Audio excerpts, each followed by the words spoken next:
전 세계가 충격에 빠졌습니다. 423명.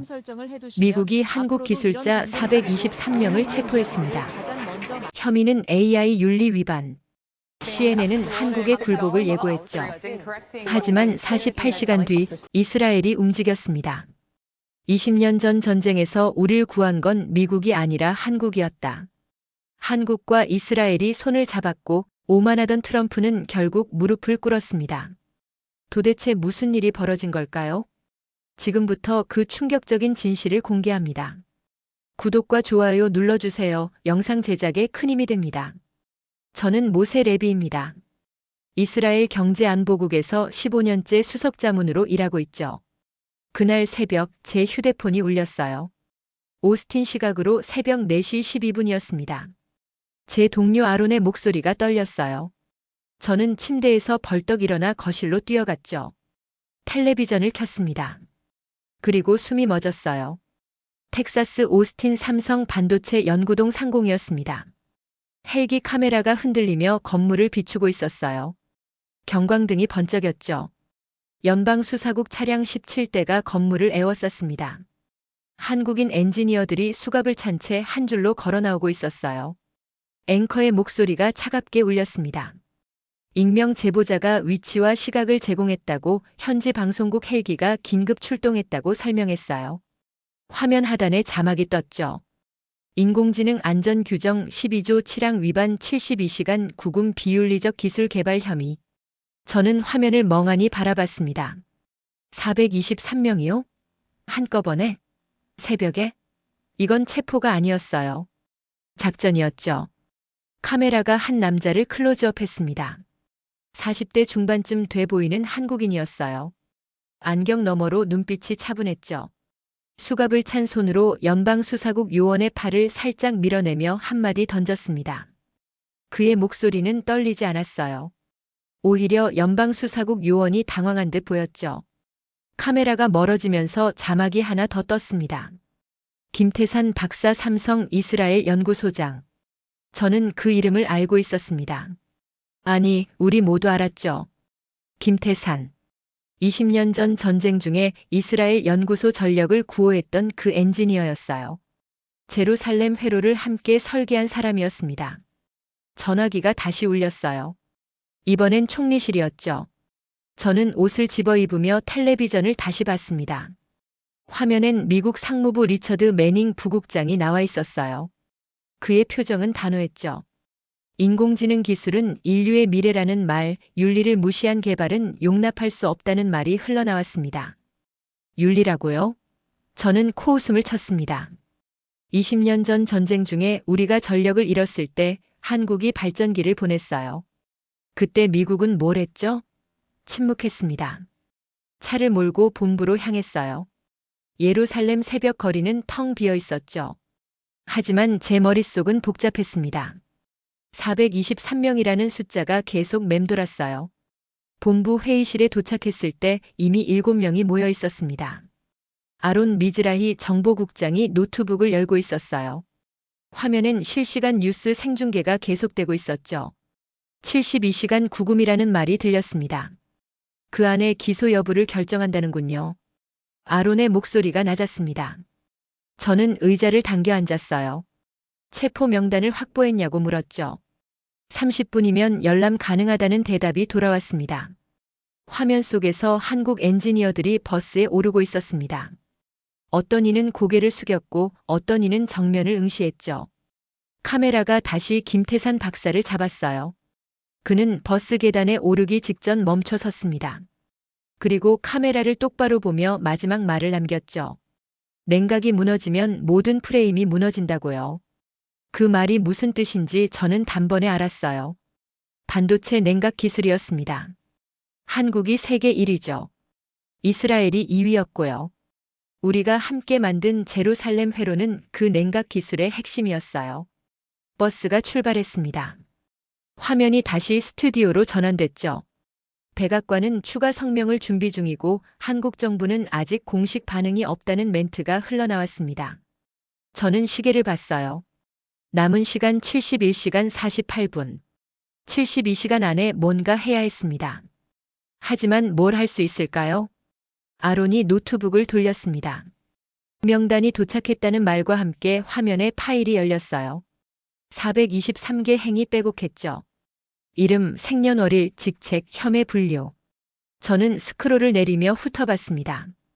첫 번째 줄에 김태산이 보였어요. 1979년생, 연구소장, 혐의 분류는 12조 7항 A형이었습니다. 그 아래 박진수가 있었죠. 1985년생, 수석 엔지니어, 혐의 분류는 12조 7항 B형. 세 번째는 최민호였습니다. 1982년생, 냉각설계팀장, 역시 12조 7항 A형이었어요. 모두 핵심 인력이었어요. 한국 반도체 산업의 심장이었죠. 그리고 이스라엘과 공동 연구를 진행하던 사람들이었습니다. 파일 하단까지 스크롤을 내렸을 때였어요. 마지막 행 아래 희미한 글자가 보였죠. 메타데이터 영역이었습니다. 저는 아론의 손을 잡았어요. 마우스를 빼앗아 속성 창을 열었죠. 파일 정보가 펼쳐졌습니다. 그리고 거기 있었어요. 생성 시스템 인공지능 인증 포털 JC 아카이브. 프로젝트 태그 제루살렘 회로 한국 이스라엘 공동 설계. 저는 화면을 뚫어지게 봤습니다. JC 아카이브. 제루살렘 회로 아카이브의 약자였어요. 이 명단이 과거 한국과 이스라엘의 공동 연구 데이터베이스에서 자동 생성됐다는 뜻이었죠. 아론이 작게 중얼거렸습니다. 시스템 템플릿이 과거 협력 프로젝트 라벨을 자동으로 주입한 거라고요. 제루살렘 회로. 한국과 이스라엘이 공동 설계한 그 회로였습니다. 20년 전 전쟁 중에 만들었던 우리의 기억이 남아있는 바로 그 이름이었죠. 회의실이 조용해졌습니다. 아무도 말을 하지 않았어요. 저는 천천히 고개를 들어 아론을 봤죠. 제 목소리가 떨렸습니다. 이건 체포 명단이 아니라고 기억을 체포한 거라고 말했어요. 해시태그 챕터 2 갈등 외교의 한계선. 푸놈펜 캄보디아 외교부 청사. 한국 특별기가 도착한 건 사건 발생 18시간 후였습니다. 저는 UN 옵저버 자격으로 동행했는데 공항에서부터 분위기가 심상치 않았어요. 캄보디아 경찰 100여 명이 공항을 에워쌌고 언론은 차단됐으며 심지어 영공 진입 시각도 사전 통보 없이 바뀌었죠. 한지훈 차관에게 물었습니다. 이건 환영이 아니라 감시 아닙니까? 그는 창밖을 보며 대답했어요. 예상했습니다. 그들은 우리를 두려워하고 있으니까요. 캄보디아 외교차관 소판이 회의실로 들어섰을 때 그의 표정은 여유로웠습니다. 50대 중반 회색 양복에 금시계를 찬 그는 미소까지 지었어요. 먼 길 오시느라 수고하셨습니다. 우리 정부는 최선을 다해 조사 중입니다.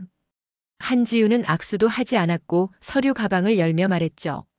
조사가 아니라 은폐 중이시죠. 회의실 공기가 순간 차갑게 식었고 소판의 미소가 굳어졌습니다. 한지우는 태블릿을 테이블 위에 놓으며 위성사진을 보여줬습니다. 푸놈펜 외곽 15km 지점의 건물 단지였어요. 이곳입니다. 47동의 건물에 1100명이 감금돼 있고 그중 한국인은 63명입니다. 소판이 고개를 저으며 근거 없는 추측이라고 그곳은 합법적인 산업단지라고 말했죠. 한지우는 화면을 넘겼고 다음 사진엔 철조망과 무장경비, 건물 지붕의 통신 차단 장비가 보였습니다. 합법적인 산업단지에 왜 통신 차단기가 있습니까? 소판의 얼굴이 창백해졌고 변명을 시작했어요. 그건 보안상 이유입니다. 기업 기밀 보호를 위해. 한지훈이 끊었습니다. 거짓말하지 마십시오. 우리는 이미 내부 제보를 받았습니다. 캄보디아 경찰 간부 2명이 이 단지를 비호하고 있고 매달 뇌물로 10만 달러를 받는다는 것도 알고 있어요. 회의실이 조용해졌고 저는 숨을 죽였습니다.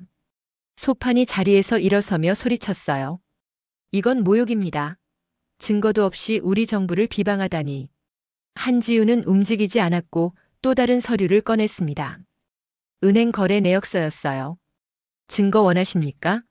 여기 있습니다. 싱가포르 은행 계좌 3개, 스위스 계좌 2개. 총 400만 달러가 지난 2년간 입금됐고 송금인은 모두 이 범죄단지 운영자들입니다. 소판의 손이 떨렸고 그는 서류를 보지도 못한 채 고개를 돌렸죠. 저는 그 순간 깨달았습니다. 한국은 이미 모든 걸 파악하고 온 거예요. 로이터가 속보를 냈습니다. 한국 캄보디아 부패 증거 공개. 경찰 간부 연루 의혹.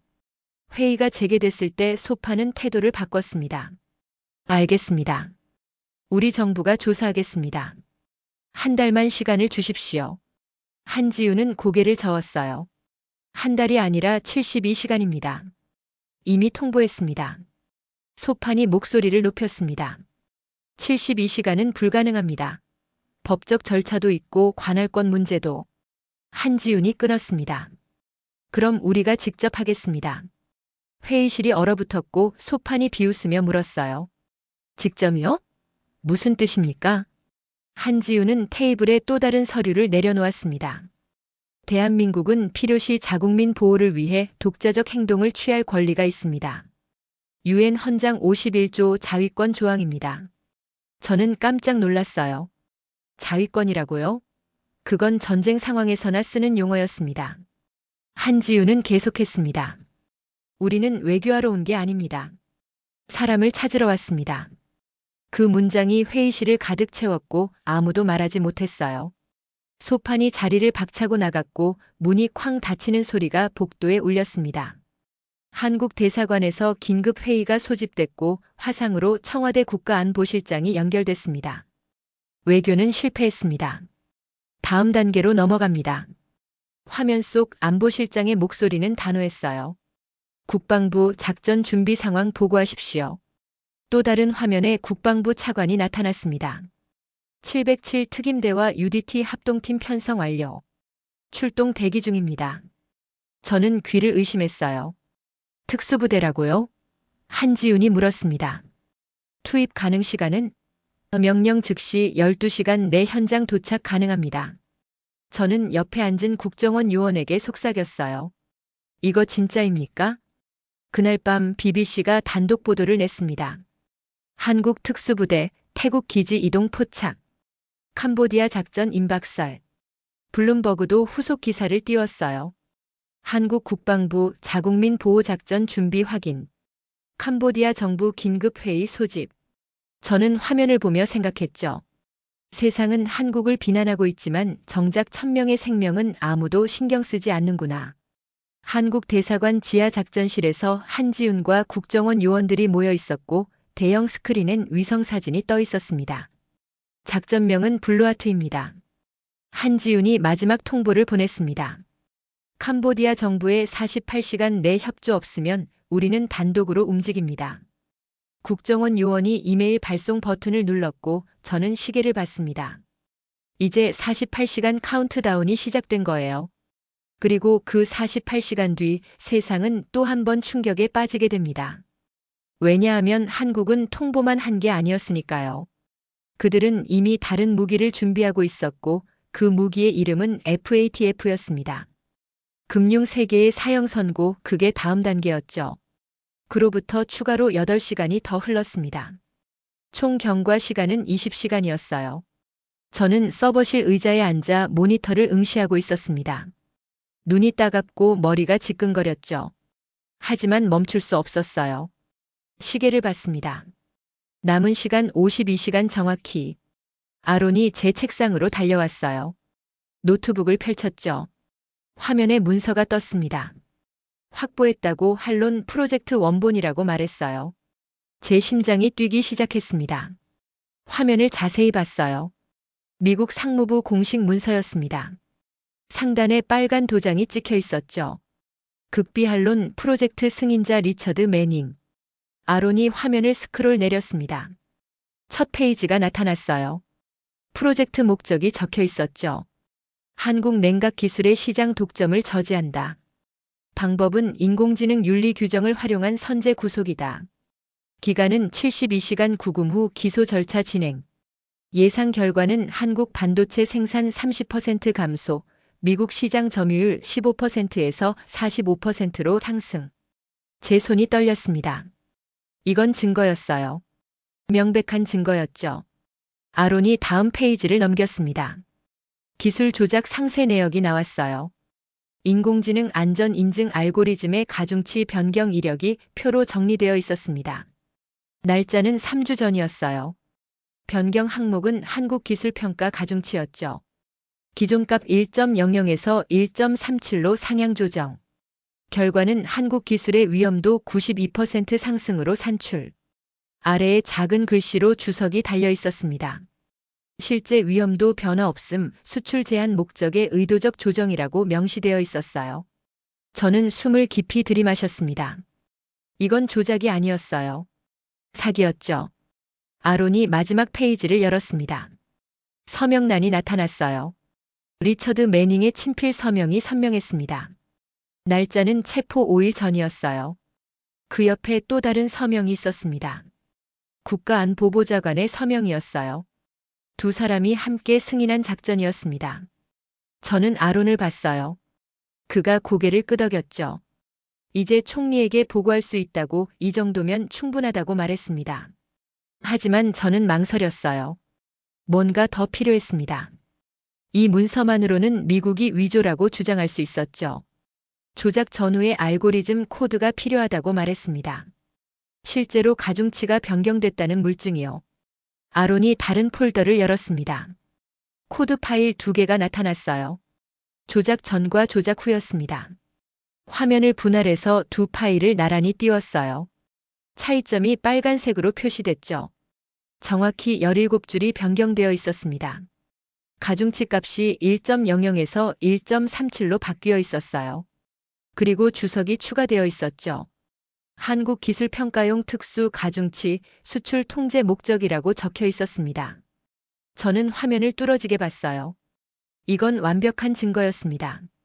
미국이 부인할 수 없는 증거였죠. 아론이 파일을 USB에 복사하기 시작했습니다. 진행바가 천천히 올라갔어요. 87%, 92%, 98%. 완료됐습니다. 아론이 USB를 뽑아 제게 건넸어요. 저는 주머니에 넣었죠. 시계를 봤습니다. 남은 시간 51시간 43분. 이제 총리실로 가야 했어요.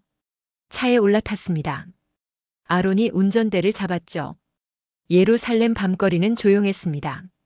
가로등만 외롭게 빛나고 있었어요. 저는 창밖을 보며 생각에 잠겼습니다.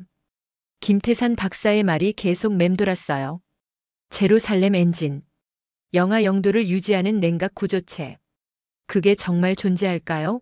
한국과 이스라엘이 비밀리에 개발한 완성형 기술이요? 만약 존재한다면 이건 단순한 기술 분쟁이 아니었어요. 패권 전쟁이었죠. 총리실에 도착했습니다. 지하 회의실로 내려갔어요. 총리와 장관들이 이미 대기 중이었습니다. 저는 노트북을 열고 프로젝터에 연결했습니다. 한론 프로젝트 문서가 화면에 떴어요. 회의실이 고요해졌습니다. 모두가 화면을 응시했죠. 저는 천천히 설명하기 시작했습니다. 미국 상무부가 인공지능 인증 알고리즘을 조작했다고, 한국 기술을 의도적으로 낮게 평가하도록 가중치를 변경했다고 말했어요. 증거는 3가지였습니다. 승인된 원본 문서, 조작 전후의 코드 비교, 그리고 리처드 매닝의 친필 서명. 화면을 넘기며 하나씩 보여줬어요. 장관들이 숨을 죽이고 지켜봤습니다. 마지막 페이지까지 설명을 마쳤을 때 총리가 입을 열었습니다. 이 자료의 신뢰도가 얼마나 되느냐고 물었어요. 100%라고 대답했습니다. 우리 정보원이 미국 상무부 서버에서 직접 추출한 파일이라고, 위조 가능성은 없다고 설명했죠. 총리가 고개를 끄덕였습니다. 그리고 외교장관을 봤어요. 외교장관이 서류를 넘기며 말했습니다. 이 증거를 공개하면 미국과의 관계가 파탄날 거라고, 신중해야 한다고 조언했어요. 국방장관이 반박했습니다. 하지만 한국을 버리면 우리의 신뢰도 무너진다고, 20년 전 은혜를 저버리는 나라로 기억될 거라고 말했죠. 경제장관이 끼어들었습니다. 제루살렘 회로는 우리 경제의 10%를 차지한다고, 한국과의 협력이 끊기면 손실이 막대하다고 설명했어요. 회의실이 시끄러워졌습니다. 장관들이 서로 다른 의견을 쏟아냈어요. 총리가 손을 들어 정리했습니다. 그리고 저를 봤죠. 김태산 박사에게서 전화가 왔다고 말했습니다. 제루살렘 엔진이라는 게 존재한다고 48시간 후 하이파에서 공개한다고 전했어요. 총리의 눈빛이 날카로워졌습니다. 그게 확실하냐고 물었어요. 확실하진 않다고 대답했습니다. 하지만 김태사는 확신에 차 있었다고, 그리고 그는 거짓말을 하는 사람이 아니라고 덧붙였죠. 총리가 눈을 감고 생각에 잠겼습니다. 1분 정도 침묵이 흘렀어요. 그리고 결정을 내렸습니다. 48시간 기다리라고요. 제루살렘 엔진이 공개되는 걸 보자고, 그리고 그때 모든 걸 결정하자고 말했어요. 만약 그게 진짜라면 우린 한국 편에 선다고, 한론 프로젝트 증거를 전 세계에 공개한다고 선언했습니다. 하지만 가짜라면 우린 침묵한다고, 미국과의 동맹을 유지한다고 덧붙였어요. 저는 고개를 끄덕였습니다. 공정한 결정이었어요. 회의가 끝났습니다. 저는 아론과 함께 밖으로 나왔어요. 예루살렘 밤하늘에 별이 반짝이고 있었습니다. 저는 하늘을 올려다봤어요. 남은 시간 51시간. 그 안에 모든 게 결정되는 겁니다. 아론이 제 어깨를 두드렸습니다. 하이파로 가자고, 김태산을 만나야 한다고 말했어요. 저는 고개를 끄덕였죠. 차에 올라탔습니다. 엔진을 걸었어요. 예루살렘을 벗어나 북쪽으로 향했습니다. 하이파까지는 2시간이었어요. 창밖으로 어둠이 흘러갔습니다. 저는 주머니 속 USB를 만졌어요. 이 작은 장치 안에 진실이 담겨 있었습니다. 미국의 거짓, 한국의 희생, 그리고 우리의 선택. 51시간 후면 모든 게 밝혀질 겁니다. 제루살렘 엔진이 진짜인지 가짜인지, 그리고 우리가 어느 편에 설 것인지. 차가 어둠 속을 달렸습니다. 헤드라이트가 도로를 비췄어요. 저는 눈을 감았습니다. 그리고 20년 전을 떠올렸어요. 전쟁 중에 한국이 보내준 발전기, 함께 밤을 새우며 설계한 제루살렘 회로, 김영수 박사의 따뜻한 미소. 기억은 거짓말을 하지 않습니다. 기술도 거짓말을 하지 않죠. 51시간 후 진실이 드러날 겁니다. 저는 그걸 믿었어요. 하이파에 도착한 건 새벽 5시였습니다. 저는 삼성 이스라엘 연구동 앞에 차를 세우고 건물을 올려다봤어요. 정문에 뭔가 붙어 있었죠. 가까이 다가가자 노란 봉인 테이프가 보였습니다. 미국 상무부 기술통제국 직인이 선명하게 찍혀 있었어요. 이미 왔어. 새벽부터 움직였군. 아론의 목소리가 낮았습니다. 저는 옆문으로 돌아가 카드를 찍었어요. 다행히 작동했죠. 문이 열리면서 차가운 복도 공기가 밀려왔습니다. 1층 로비는 조용했어요. 하지만 복도 끝에서 불빛이 새어나오고 있었죠. 사무실이었습니다. 안으로 들어갔을 때 제 심장이 철렁 내려앉았어요. 연구원 5명이 책상에 머리를 묻고 있었거든요. 누군가는 어깨를 들썩이며 울고 있었습니다. 창가에 한국인 여성이 서 있었어요. 30대 중반쯤 돼 보이는 그녀가 우리를 보고 천천히 고개를 돌렸죠. 박소연입니다. 연구소 부소장이에요. 그녀가 휴대폰을 건넸습니다. 화면에 이메일이 열려 있었어요. 한국 이스라엘 공동 연구개발 금지 통보. 본문을 읽기 시작했습니다. 인공지능 안전 규정 위반 조사 중이라는 이유로 모든 공동 프로젝트를 즉시 중단하라는 내용이었어요. 위반 시 제재 조치를 취한다는 경고도 붙어 있었죠. 아래에는 구체적인 항목들이 빼곡하게 나열되어 있었습니다. 부품 공급 중단, 기술 라이선스 취소, 전자설계 자동화 도구 사용 금지. 제 손이 떨렸습니다. 박소연이 다른 메일도 보여줬죠. 한국 본사에서 온 거였습니다. 긴급회의 소집, 하이파 연구소 가동 중단 검토. 김태산 박사는요? 텍사스에 구금되어 있어요. 어제 전화로 한마디만 했습니다. 뭐라고 했죠? 박소연이 눈을 감고 천천히 말했습니다. 냉각이 무너지면 모든 프레임이 무너진다고요. 제 가슴이 뛰기 시작했어요. 저는 박소연을 똑바로 봤습니다. 그럼 온도를 0으로 만들죠. 박소연의 눈빛이 달라졌습니다. 따라오세요. 보여드릴 게 있어요. 지하 3층으로 내려갔습니다. 문이 열리자 차가운 공기가 얼굴을 때렸어요. 박소연이 맨 끝 방으로 안내했습니다. 문에는 극저온 구역 경고 표지가 붙어 있었어요. 카드를 찍고 문을 여는 순간 하얀 빛이 쏟아졌습니다. 방 중앙에 투명 챔버가 놓여 있었어요. 저는 천천히 다가갔죠. 챔버 안에 은색 구조체가 있었습니다. 손바닥만 한 크기였는데 표면에 서리가 하얗게 맺혀 있었어요. 박소연이 모니터를 켰습니다. 숫자들이 떴죠. 온도 영하 0.3도, 냉각 손실 0.01%, 연속 가동 47시간. 이게 제루살렘 엔진입니까?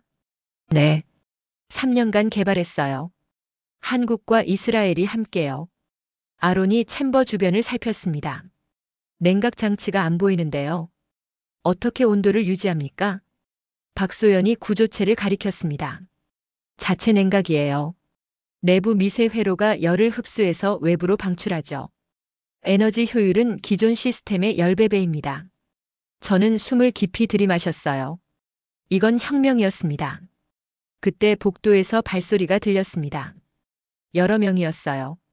박소연이 창밖을 보더니 얼굴이 하얗게 질렸죠. 주차장에 검은 세단 2대가 서 있었습니다. 문이 열리면서 양복 입은 남자 셋이 들어왔습니다. 선두에 선 사람이 명함을 꺼냈어요. 미국 상무부 기술통제국 파견관입니다. 시설 점검을 위해 왔습니다. 저는 신분증을 꺼내 보였습니다. 이스라엘 정보국 모세 레비입니다. 무슨 권한으로 여기 오셨습니까? 파견관이 서류를 펼쳤습니다. 미국 이스라엘 기술협력 협정 17조. 안보 위협 시 상호 점검 권한이 있습니다. 아론이 제 귓가에 작게 속삭였습니다. 실제 협정이야. 거부하면 외교 문제야. 저는 입술을 깨물었어요. 선택지가 없었습니다. 파견관이 연구실을 둘러보기 시작했습니다. 모니터를 확인하고 서류를 뒤지더니 투명 챔버 앞에 멈춰 섰어요. 이게 뭡니까? 박소연의 목소리가 떨렸습니다. 냉각 테스트용 샘플입니다. 파견관이 온도 모니터를 응시했어요. 영하 0.3도. 그의 눈빛이 날카로워졌죠. 동료에게 신호를 보내더니 사진을 찍기 시작했습니다. 챔버, 모니터, 구조체. 모든 걸 기록했어요. 30분 후 그들이 떠났습니다. 보고서 작성할 겁니다. 곧 추가 조치가 있을 겁니다. 문이 닫히자 박소연이 그 자리에 주저앉았습니다. 끝났어요. 이제 정말 끝났어요. 저는 그녀의 어깨를 잡았습니다. 아직 끝나지 않았습니다. 아직 기회가 있어요. 박소연이 고개를 들었어요. 눈가가 붉어져 있었습니다. 저는 챔버를 봤습니다. 제루살렘 엔진이 여전히 차갑게 빛나고 있었어요. 공개합니다. 전 세계에요. 미국이 막기 전에 우리가 먼저 보여주는 겁니다. 아론이 제 팔을 잡았습니다. 위험해. 총리 승인도 없잖아. 저는 고개를 저으며 단호하게 말했습니다. 승인을 기다릴 시간이 없습니다. 지금 당장 움직여야 해요. 박소연이 일어났습니다. 어떻게 공개하시려고요? 국제기술 컨퍼런스. 내일 텔아비브에서 열립니다. 전 세계 언론이 올 거예요. 엔진을 어떻게 옮기죠? 챔버 없이는 온도를 유지할 수 없어요. 이동식으로 만들 수 있습니까? 박소연이 잠시 생각하더니 고개를 끄덕였습니다. 12시간 걸립니다. 해보세요. 박소연이 팀원들을 부르기 시작했습니다. 30분 후 엔지니어 7명이 모였어요. 모두 한국인이었죠. 한 엔지니어가 조심스럽게 물었습니다. 미국이 막으면 어떻게 합니까? 박소연이 제루살렘 엔진을 가리켰습니다. 김태산 박사님이 3년간 목숨 걸고 만드신 겁니다. 지금 포기하면 모든 게 사라져요. 엔지니어들이 작업을 시작했습니다. 챔버를 분해하고 이동 장치를 제작하고 냉각 시스템을 재설계했어요. 저는 아론과 함께 건물을 나와 차에 올라탔습니다. 고속도로는 한산했어요. 아침 해가 떠오르고 있었죠. 아론이 조용히 말했습니다. 총리가 알면 난리 날 거야. 저는 창밖을 보며 대답했습니다. 알아요. 하지만 선택지가 없습니다. 텔아비브 컨퍼런스 센터에 도착했어요. 안내 데스크에서 담당자를 찾았습니다. 내일 발표 슬롯 있습니까? 담당자가 일정표를 확인했습니다. 오후 3시에 한 자리 비어 있네요. 취소된 발표예요. 그 자리 주세요. 발표 제목이 뭡니까? 제루살렘 엔진. 냉각 기술의 새 시대입니다. 담당자가 키보드를 두드렸습니다.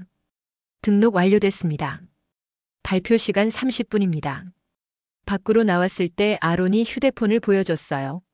뉴스였습니다. 미국 상무부 공식 발표.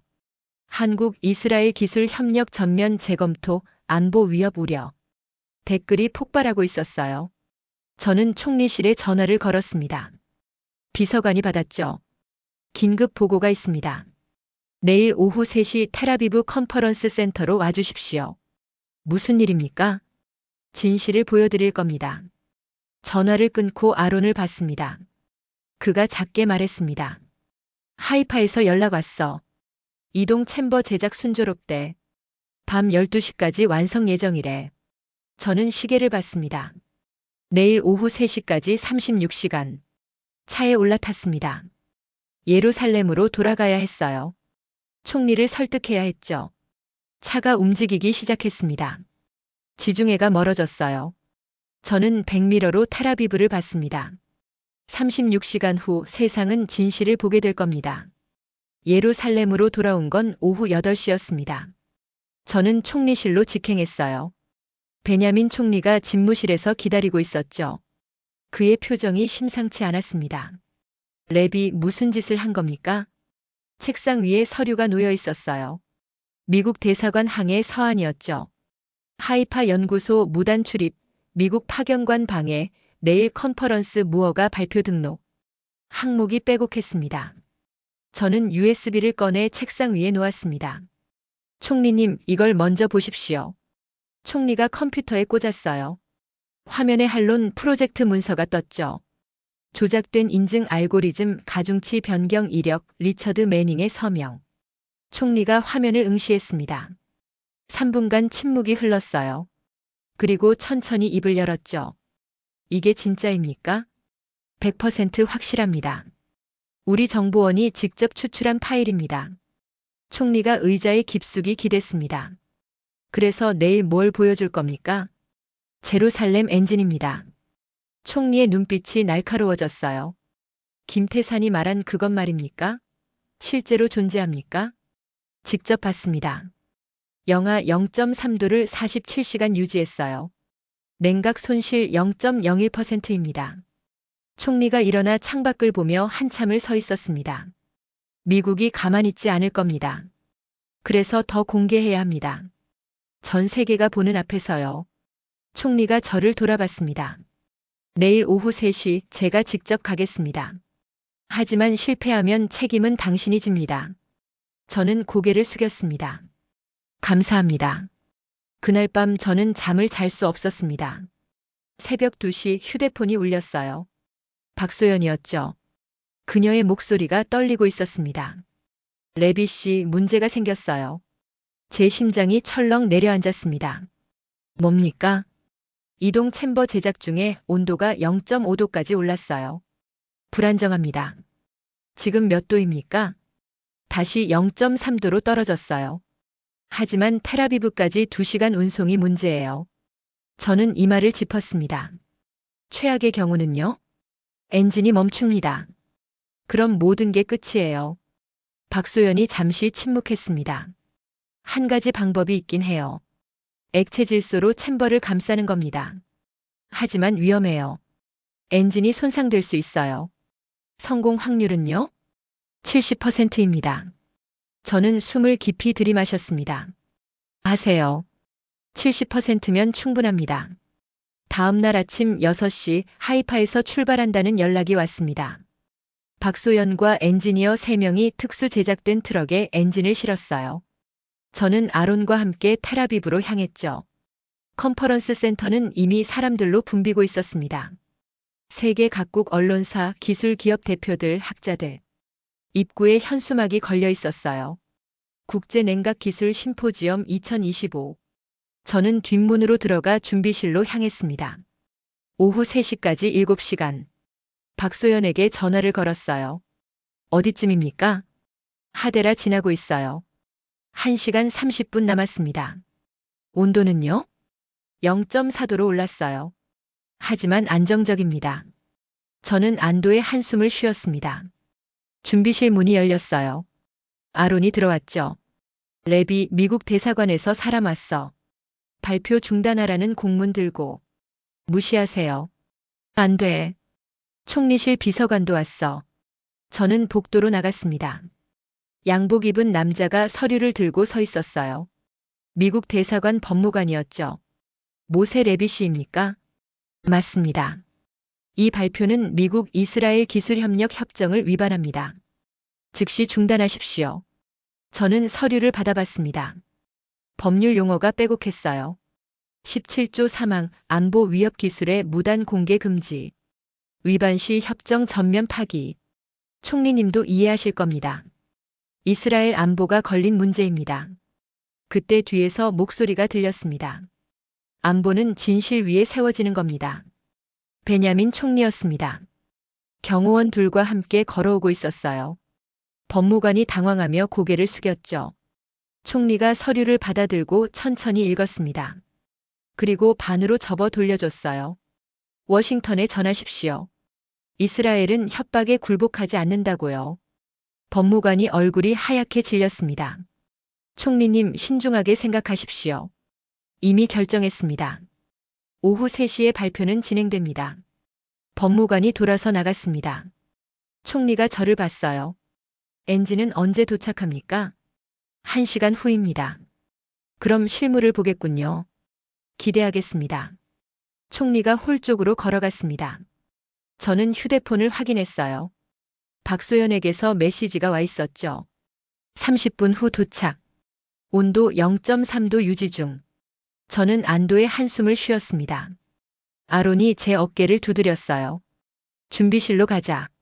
발표 자료 점검해야 해. 준비실로 들어갔습니다. 노트북을 열고 프레젠테이션을 확인했어요. 제루살렘 엔진의 구조, 냉각 원리, 성능 데이터. 슬라이드가 30장이었죠. 30분 후 박소연에게서 전화가 왔습니다. 도착했어요. 뒷문으로 들어가고 있습니다. 저는 뒷문으로 달려갔습니다. 트럭이 서 있었어요. 뒷문이 열리면서 하얀 증기가 쏟아졌죠. 엔지니어 2명이 챔버를 조심스럽게 내렸습니다.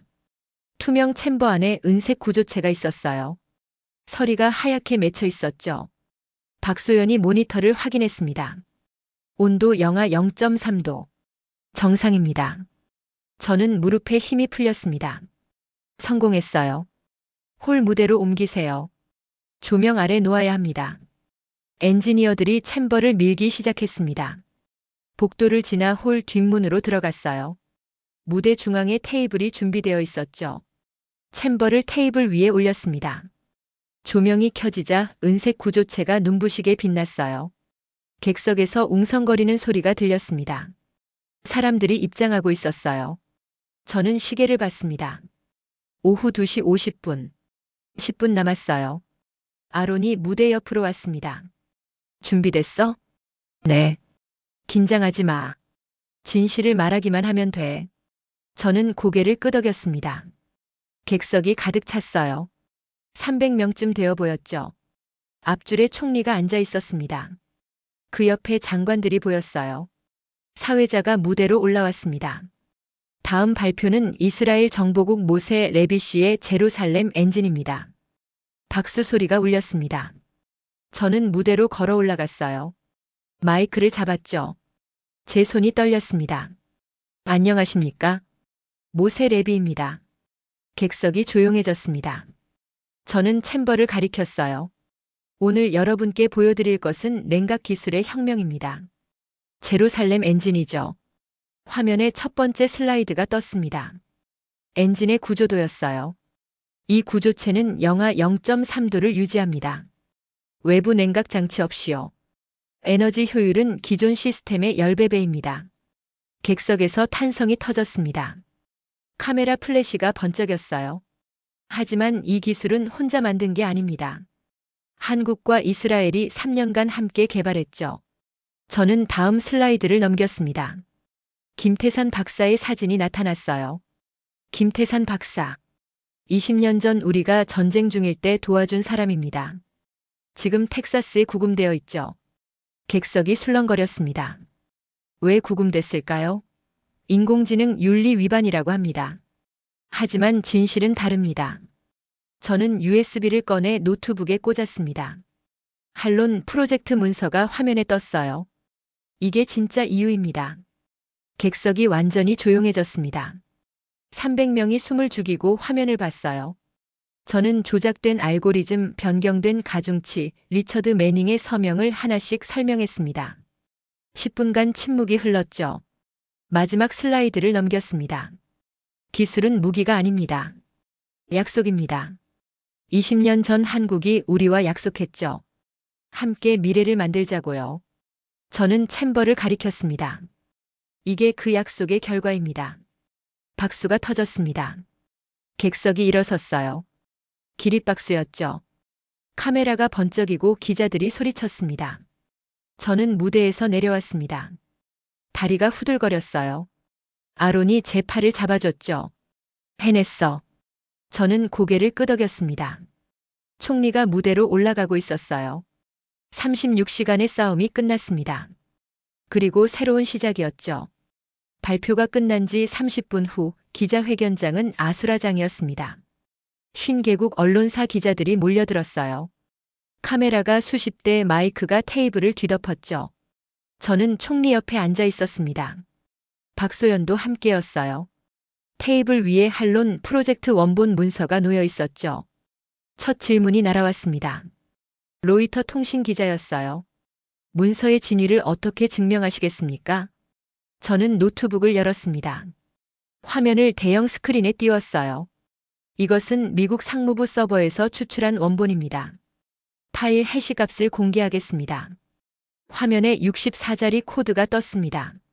저는 USB를 꺼내 기자들에게 보여줬어요. 이 USB에 원본이 들어있습니다. 누구든 검증할 수 있습니다. BBC 기자가 손을 들었습니다. 미국 정부의 반응은 어떻습니까? 총리가 마이크를 당겼습니다. 30분 전 워싱턴에서 연락이 왔습니다. 대화를 원한다고 하더군요. 대화에 응하시겠습니까? 물론입니다. 하지만 전제 조건이 있습니다. 김태산 박사를 포함한 423명 전원을 즉시 석방하라는 것이죠. 객석이 술렁거렸습니다. CNN 기자가 일어났어요. 이스라엘이 미국과 결별하는 겁니까? 총리가 고개를 저었습니다.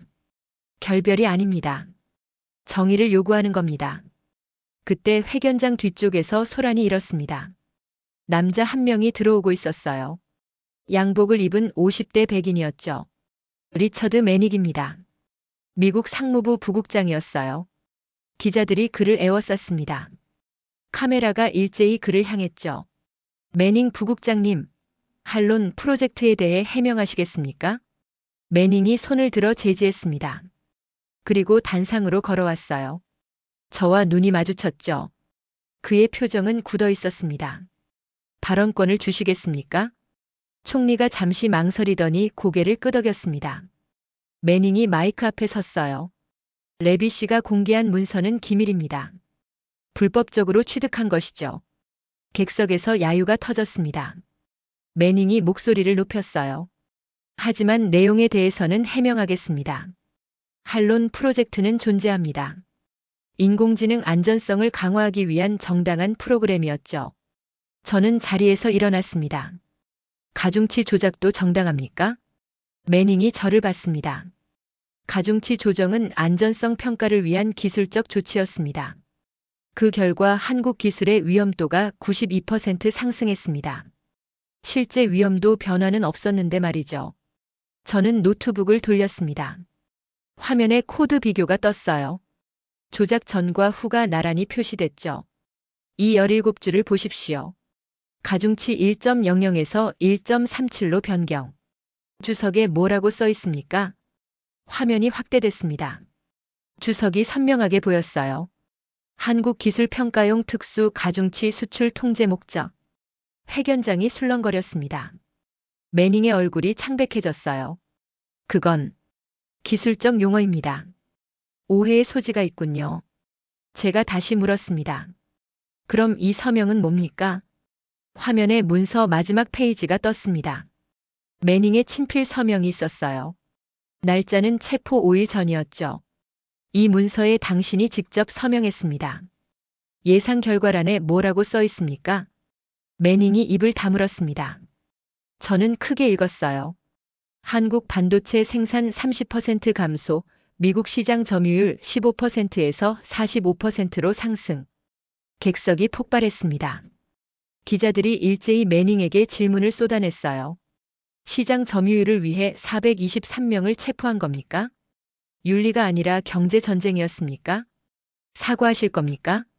매닝이 뒤로 물러섰습니다. 경호원들이 그를 에워쌌어요. 그는 말없이 회견장을 빠져나갔죠.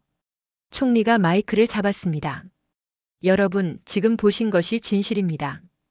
윤리가 조작됐습니다. 박수가 터졌습니다. 기자들이 받아쓰기에 바빴어요. 라이브 중계 카메라에 빨간 불이 켜져 있었죠. 저는 자리에 앉았습니다. 손이 떨렸어요. 아론이 물을 건넸습니다. 잘했어. 그때 제 휴대폰이 울렸습니다. 낯선 번호였어요.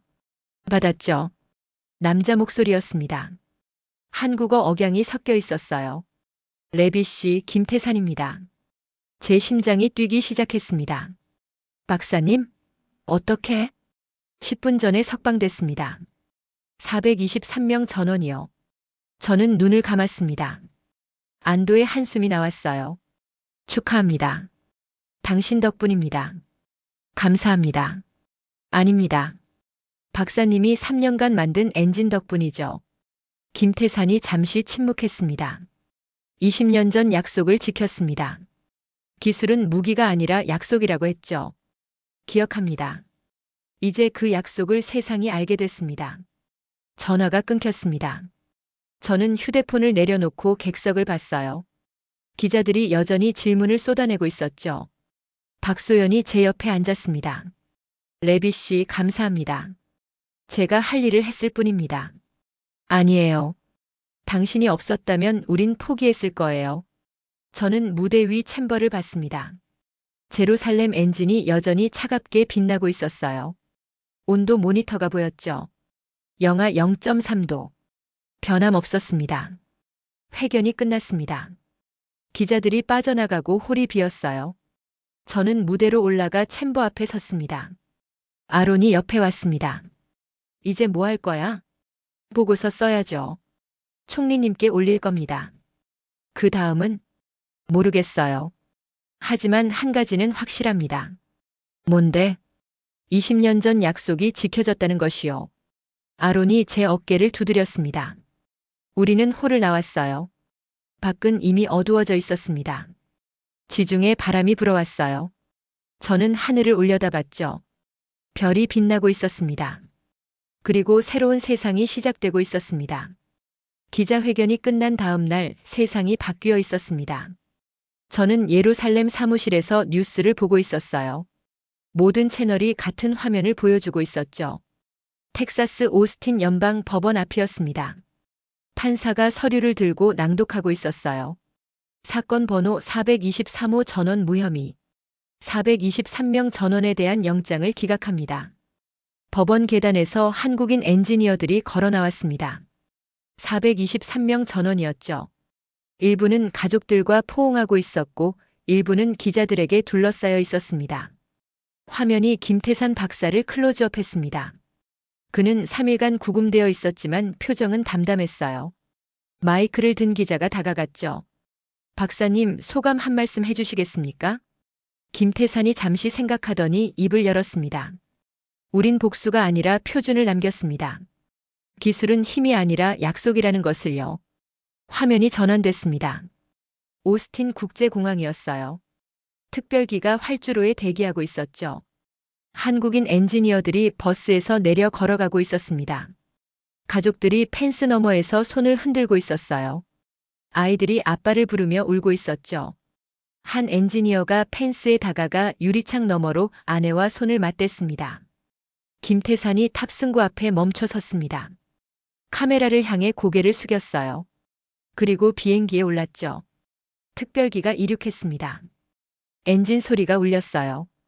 비행기가 하늘로 사라지는 순간 가족들이 환호했습니다. 화면이 다시 전환됐습니다. 워싱턴 백악관 브리핑룸이었어요. 대변인이 단상에 서 있었죠. 미국 정부는 한국과 이스라엘에 공식 사과합니다. 한론 프로젝트는 즉시 폐기됩니다. 리처드 매닝 부국장은 사임했습니다. 기자들이 질문을 쏟아냈습니다. 대변인이 손을 들어 제지했어요. 423명에 대한 모든 혐의는 취하됩니다. 기술협력 금지 조치도 철회합니다. 저는 화면을 끄고 창밖을 봤습니다. 예루살렘 아침이 밝아오고 있었어요. 휴대폰이 울렸습니다. 총리실이었죠. 레비, 지금 청와대에서 전화 왔네. 한국 대통령이 총리님과 통화를 원한다더군. 저는 서둘러 총리실로 향했습니다. 집무실에 들어갔을 때 총리가 창가에 서 있었어요. 정각 9시 화상통화가 연결됐습니다. 화면에 한국 대통령이 나타났어요. 그 옆에 외교장관과 산업장관이 앉아 있었죠. 베냐민 총리님 감사합니다. 총리가 고개를 끄덕였습니다. 당연한 일을 했을 뿐입니다. 레비 씨도 계시는군요. 당신 덕분에 우리 국민 423명이 돌아왔습니다. 저는 고개를 숙였습니다. 저는 진실을 보여줬을 뿐입니다. 한국 대통령이 잠시 침묵했습니다. 그리고 말했어요. 20년 전 우리가 발전기를 보냈을 때 이스라엘이 기억할 거라고 믿었습니다. 오늘 그 믿음이 증명됐습니다. 총리가 답했습니다. 기억은 거짓말을 하지 않습니다. 기술도 마찬가지죠. 이제 우리가 함께 만들 차례입니다. 제루살렘 엔진을 세계 표준으로요. 저는 마이크에 가까이 다가갔습니다. 이제 룰을 우리가 씁니다. 화면 속 한국 대통령이 미소 지었습니다. 그렇습니다. 우리가 쓰는 겁니다. 화면이 꺼졌습니다. 총리가 저를 봤어요. 레비, 수고했네. 아직 끝나지 않았습니다. 표준을 만드는 일이 남았죠. 그날 오후 저는 하이파로 돌아갔습니다. 삼성 이스라엘 연구동은 완전히 바뀌어 있었어요. 정문에 노란 봉인 테이프는 사라졌죠. 대신 현수막이 걸려 있었습니다.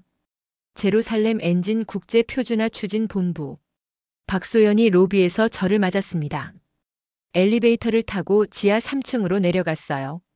급 좋은 연구실 문이 열렸죠. 안에 사람들이 가득했습니다. 한국인, 이스라엘인, 그리고 다른 나라 엔지니어들까지 20명쯤 되어 보였어요. 일본 도쿄대학에서 왔어요. 대만 TSMC도 합류했고요. 독일 막스 플랑크 연구소도 참여합니다. 제 눈이 커졌습니다. 벌써요? 어제부터 연락이 쇄도했어요. 37개 기관이 참여 의사를 밝혔습니다. 투명 챔버가 여전히 중앙에 놓여 있었습니다. 제루살렘 엔진이 차갑게 빛나고 있었어요. 모니터를 확인했죠. 온도 영하 0.2도. 더 낮아졌습니다. 한 엔지니어가 다가왔습니다. 일본인이었어요. 레비 씨입니까? 감사합니다. 당신이 진실을 밝혀줬습니다. 독일 엔지니어가 질문했습니다. 언제 표준화 회의가 열립니까? 박소연이 답했습니다. 다음 주 서울에서 첫 회의가 열립니다. 한국 정부가 주최하고 이스라엘이 공동 의장국입니다. 저는 챔버를 한참 바라봤습니다. 3년간 비밀리에 개발됐던 기술이 이제 세상의 것이 되고 있었어요. 박소연이 제 옆에 섰습니다. 김태산 박사님이 전해달라고 했어요. 뭐라고요? 표준을 만드는 건 시작일 뿐이래요. 진짜 중요한 건 그 표준을 지키는 거라고요. 저는 고개를 끄덕였습니다. 일주일 후 저는 서울에 있었습니다. 코엑스 컨퍼런스 홀이었어요.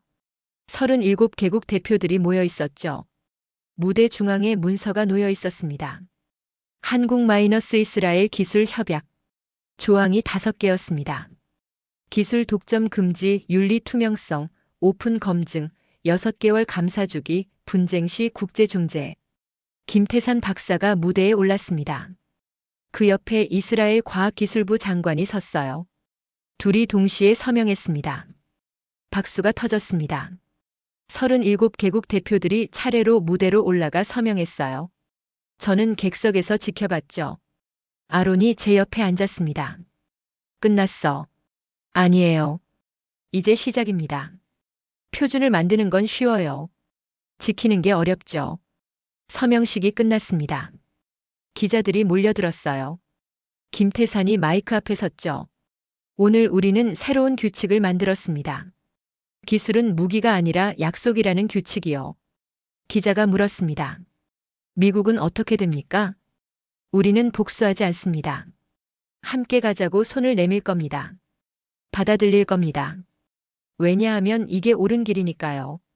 그날 저녁 저는 한강변을 걷고 있었습니다. 서울 야경이 아름다웠어요. 불빛이 강물에 반사되고 있었죠.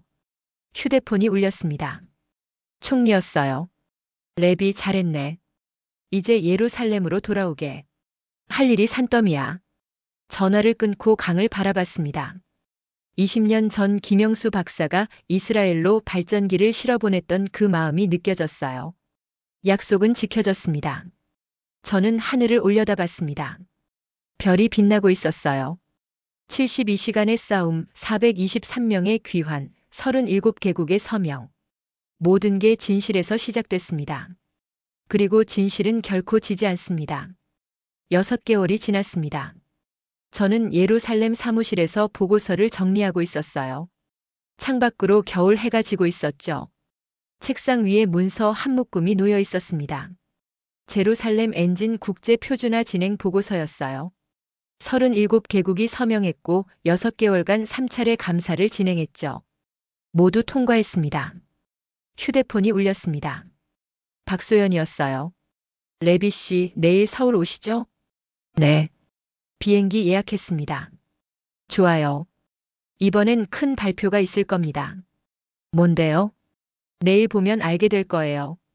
전화를 끊고 창밖을 봤습니다. 6개월 전이 떠올랐어요. 72시간의 싸움, 423명의 체포, 제루살렘 엔진의 공개. 그때는 끝이라고 생각했습니다. 하지만 시작이었죠. 다음 날 아침 저는 인천공항에 도착했습니다. 박소연이 마중 나와 있었어요. 그녀의 표정이 밝았습니다. 잘 오셨어요. 바로 코엑스로 가시죠. 차를 타고 서울 시내로 들어갔습니다. 거리는 활기찼어요. 겨울인데도 사람들이 많았죠. 코엑스에 도착했을 때 이미 인파가 몰려 있었습니다. 입구에 현수막이 걸려 있었어요. 한국 이스라엘 기술 협약 정식 출범식. 로비로 들어갔습니다. 각국 대표들이 모여 있었어요. 일본, 독일, 대만, 싱가포르. 얼굴이 익숙한 사람들이었죠. 아론이 저를 발견하고 다가왔습니다. 랩이 늦었잖아. 비행기가 조금 늦었어요. 서두르자. 10분 후 시작이야. 대강당으로 들어갔습니다. 500명쯤 앉아 있었어요. 무대 중앙에 큰 화면이 있었죠. 정각 오후 2시 조명이 꺼졌습니다. 화면이 켜지면서 영상이 재생됐어요. 6개월 전 텔아비브 컨퍼런스였습니다. 제루살렘 엔진이 처음 공개됐던 그날이었죠. 화면 속에서 제가 발표하고 있었습니다. 영상이 끝났습니다. 무대에 불이 켜졌어요. 김태산 박사가 단상에 올랐습니다. 안녕하십니까? 6개월 전 우리는 약속했습니다. 기술은 무기가 아니라 약속이라고요. 박수가 터졌습니다. 김태산이 계속 말했어요. 오늘 그 약속이 현실이 됩니다. 한국 이스라엘 기술 협약과 정식 출범합니다. 화면에 문서가 떴습니다. 37개국 서명이 빼곡했어요. 5개 조항입니다. 첫째, 기술 독점 금지. 둘째, 윤리 투명성. 셋째, 오픈 검증. 넷째, 6개월 감사 주기. 다섯째, 분쟁 시 국제 중재. 김태산이 옆을 가리켰습니다. 이스라엘 과학기술부 장관이 무대에 올랐어요. 이스라엘과 한국이 공동 의장국입니다. 하지만 이건 두 나라만의 협약이 아닙니다. 화면이 바뀌었습니다. 세계 지도가 떴어요. 37개국이 파란색으로 표시되어 있었죠. 37개국이 함께합니다. 그리고 계속 늘어날 겁니다. 무대 뒤에서 사람들이 걸어 나왔습니다. 각국 과학기술 장관들이었어요. 한 줄로 서더니 동시에 고개를 숙였죠. 객석이 환호했습니다. 저는 자리에서 일어나 박수를 쳤어요. 김태산이 다시 마이크를 잡았습니다. 하지만 오늘 가장 중요한 발표가 남았습니다. 화면이 또 바뀌었습니다. 공장 내부가 보였어요. 거대한 시설이었죠. 평택입니다. 제루살렘 엔진 양산 1호 공장이 완공됐습니다. 객석이 술렁거렸습니다. 저는 화면을 뚫어지게 봤어요. 공장 내부의 생산 라인이 보였습니다. 투명 챔버가 수백 개 늘어서 있었어요. 각각의 챔버 안에 은색 구조체가 빛나고 있었죠. 6만 명이 일하고 있습니다. 한국인 3만 명, 이스라엘인 5천 명, 그리고 다른 나라에서 온 2만 5천 명입니다. 화면이 클로즈업 됐습니다. 엔지니어들이 웃으며 작업하고 있었어요. 한국인, 이스라엘인, 일본인, 독일인 모두 함께였죠. 수율 98%입니다. 세계 최고 수준이죠. 연간 생산량 100만 유닛입니다. 김태산이 박소연을 무대로 불렀습니다. 그녀가 올라와 마이크를 받았어요. 6개월 전만 해도 불가능하다고 했습니다. 하지만 우리가 해냈어요. 함께요. 박수가 다시 터졌습니다. 김태산이 마지막 말을 했어요. 이제 질문을 받겠습니다. 기자 한 명이 손을 들었습니다. 미국은 어떻게 됐습니까? 김태산이 잠시 침묵했습니다. 초대했습니다. 함께 하자고요. 아직 답은 없습니다. 하지만 기다릴 겁니다. 다른 기자가 물었습니다. 중국은요? 중국도 초대했습니다. 모든 나라를 초대했어요. 기술은 국경이 없으니까요. 질문이 계속됐습니다. 30분 후 행사가 끝났어요. 사람들이 로비로 쏟아져 나왔죠. 저는 김태산을 찾았습니다. 그가 복도 끝에 서서 창밖을 보고 있었어요. 박사님. 김태산이 돌아봤습니다. 레비 씨 오셨군요. 축하합니다. 6만 명이라니 대단합니다. 당신 덕분입니다. 6개월 전 당신이 없었다면 이 모든 게 불가능했어요. 저는 고개를 저었습니다. 박사님이 3년간 만드신 겁니다. 저는 그저 보여줬을 뿐이에요. 김태산이 창밖을 가리켰습니다. 서울 하늘이 맑았어요. 20년 전 우리 아버지가 이스라엘에 발전기를 보냈을 때를 기억하십니까? 기억합니다. 아버지가 그러셨어요. 기술은 나누면 커진다고요. 혼자 가지면 작아진다고요. 저는 고개를 끄덕였습니다. 맞는 말씀입니다. 오늘 우리가 증명했습니다. 37개국이 함께하면 더 크게 만들 수 있다는 걸요. 저는 창밖을 봤습니다. 해가 지고 있었어요. 이제 뭘 하시겠습니까? 김태산이 웃었습니다. 지키는 겁니다. 이 표준을요. 누구도 독점하지 못하게요. 쉽지 않을 겁니다. 알아요.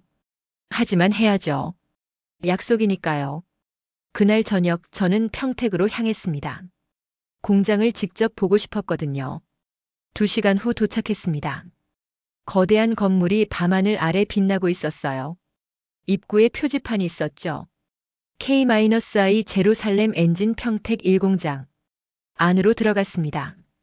생산 라인이 쉬지 않고 돌아가고 있었어요. 엔지니어들이 24시간 교대로 일하고 있었죠. 한 한국인 엔지니어가 다가왔습니다. 레비 씨시죠? 박소연 부소장님이 연락 주셨어요. 네. 구경해도 될까요? 물론이죠. 이쪽으로 오세요. 생산 라인을 따라 걸었습니다. 투명 챔버들이 컨베이어 벨트 위를 지나가고 있었어요. 각각의 챔버 안에서 엔진이 조립되고 있었죠. 하루에 몇 개나 만듭니까? 3,000개입니다. 연간 100만 개죠. 어디로 갑니까? 전 세계로요. 미국, 유럽, 아시아. 데이터 센터들이 주문하고 있어요. 저는 한 챔버 앞에 멈춰 섰습니다. 안에서 은색 구조체가 완성되고 있었어요. 서리가 맺히기 시작했죠.